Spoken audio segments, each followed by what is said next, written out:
দেশের বাইরের খবর। চলমান উত্তেজনার মধ্যেই সমঝোতা চুক্তির পরবর্তী ধাপে পৌঁছাতে বর্তমানে কাতারের দোহায় ইরান যুক্তরাষ্ট্রের প্রতিনিধি দল। তবে এ দফায় মুখোমুখি আলোচনায় বসছে না তেহরান ওয়াশিংটন।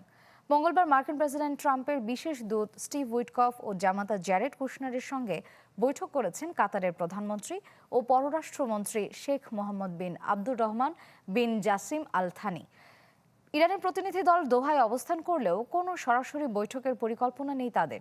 যুদ্ধ বন্ধে হওয়া সমঝোতা স্মারকের 5 শর্ত পূরণ না হলে যুক্তরাষ্ট্রের সঙ্গে আলোচনা এগোবে না সাফ জানিয়ে দিয়েছেন ইরানের parliament speaker Bagher Ghalibaf. Farm fresh পাস্তুরিত তরল দুধ।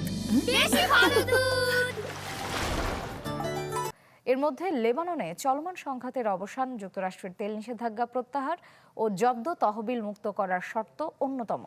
এছাড়া হরমুজ প্রণালীর ওপর ইরানের সার্বভৌমত্ব বজায় থাকবে এমন বার্তাও দেন গালিবাফ।